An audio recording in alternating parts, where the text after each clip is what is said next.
Hello and welcome guys to my new video Shrabani's kitchen. দেখুন আজ একটা সুন্দর রেসিপি নিয়ে আপনাদের সামনে হাজির হলাম। এই রেসিপিটা আশা করি আপনাদের খুব ভালো লাগবে। সম্পূর্ণ ভিডিওটা দেখুন, স্কিপ করে চলে যাবেন না, তাহলে কিছুই বুঝতে পারবেন না খাপছাড়া দেখলে, এবং সেই জিনিসটা ট্রাই করলেও ঠিক মতন হবে না। তা যাই হোক, এবার আমি বলি, প্রথমে সুজিটা দিয়ে দিয়েছি, কড়াটা গরম হয়ে গেছে। এবার একটু কাঠখোলা খানিকটা নেড়ে নেবো।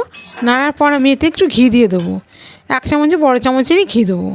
দিয়ে ঘিটা দিয়েও ঘিয়ের সঙ্গে একটু এটাকে নাড়াচাড়া করব।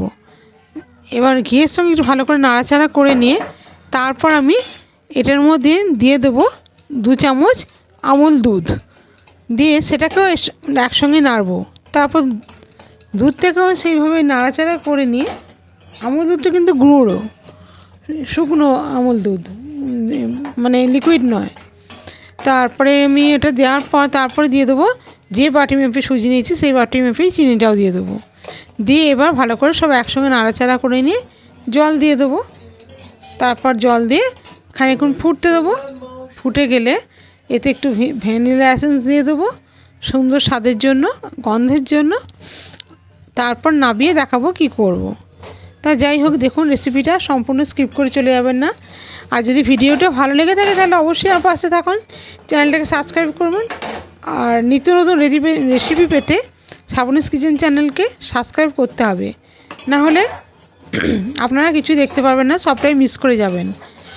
আর আপনারা যদি সহযোগিতা না করেন তাহলে কখনোই আমি এই চ্যানেলটাকে গ্রোয়িং করতে পারবো না। তা যাই হোক, আশা রাখি আপনারা নিশ্চয়ই আমাকে সহযোগিতা করবেন।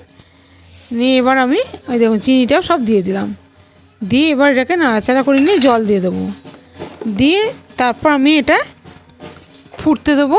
ফুটে গেলে তারপর অল্পই একদম জল দেবো, বেশিক্ষণ জল করবো না এখন। তারপর আমি এটার মধ্যে দিয়ে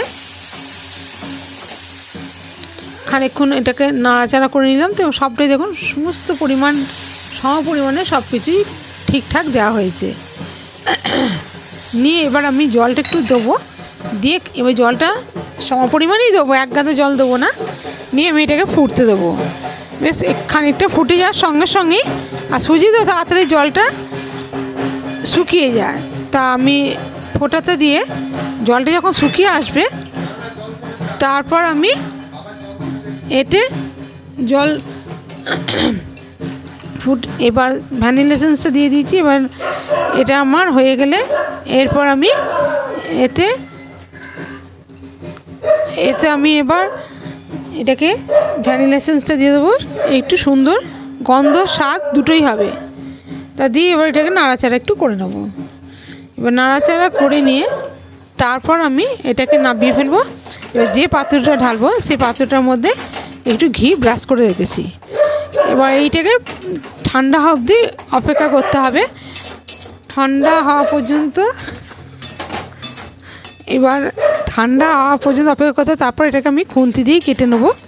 এর মধ্যে আমি কিশমিশ আর চীনাবাদাম রেখেছিলাম, সেটা আমি ওপর থেকে সুন্দর দেখায় বলে সাজাবো বলে রেখেছি। তা আমি এটা নামিয়ে কেটে তার মধ্যে সাজাবো। দেখুন আপনাদের এই রেসিপিটা আশা করি নিশ্চয়ই ভালো লাগবে। আর এটা সবাইকার খাওয়ার মতনই, প্রত্যেকেই খেতে পারবে। আর এটা একটা মানে পেট ভর্তি খাবার বলতে পারেন। তা এটা সামান্য মানে খেলে কিছু হয় না, যদি একটু হালকা মিষ্টি আছে। এটা একদম কটকটে মিষ্টিও হয়নি, হালকা মিষ্টির উপরই হয়েছে। এবার এটাকে আমি খুন্তি দিয়ে ওই ধারগুলোকে আগে কেটে নেব।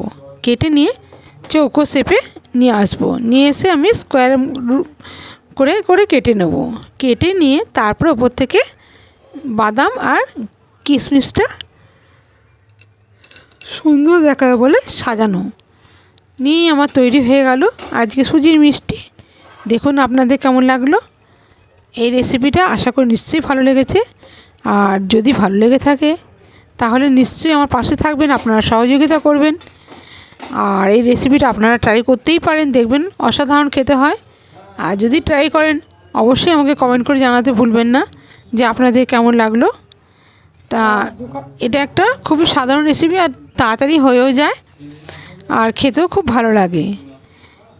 নিয়ে এটাকে স্টোর করেও রাখা যায়।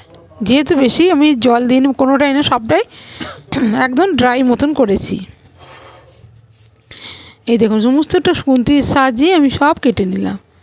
এবার উপর থেকে শুধু ওগুলো সাজিয়ে পরিবেশন করব। তার আগে একটুখানি আর একটু ঠান্ডা হতে দেবো, তাহলে কী হবে, যে পিসগুলো করে রেখেছি তাহলে তাড়াতাড়ি উঠে যাবে, একটাও ভাঙবে না। এইভাবেই সব আমি তৈরি করে নিলাম। কেমন লাগলো আপনাদের রেসিপিটা? আশা করি নিশ্চয়ই ভালো লেগেছে। আর যদি ভালো লেগে থাকে তাহলে নিশ্চয়ই আশা করি আমার পাশেই থাকবেন। আর এরকম ধরনের রেসিপি পেতে অবশ্যই আমার চ্যানেলটাকে সাবস্ক্রাইব করুন। আপনাদের অনেক অনেক রিকোয়েস্ট রইল। দেখুন রেসিপিটা কেমন হয়েছে, ভালো লাগুক সেটা আমারও ভালো লাগবে। তা যদি ভালো লাগে অবশ্যই যেন কমেন্ট করে জানাবেন, তাহলে আমারও ভালো লাগবে যে আমার রেসিপিগুলো কেউ দেখে বা ফলো করে। তো যাই হোক, আমার এই ছিল আজকে রেসিপি। কেমন লাগলো আপনাদের? আশা করি আপনাদের ভালোই লাগলো।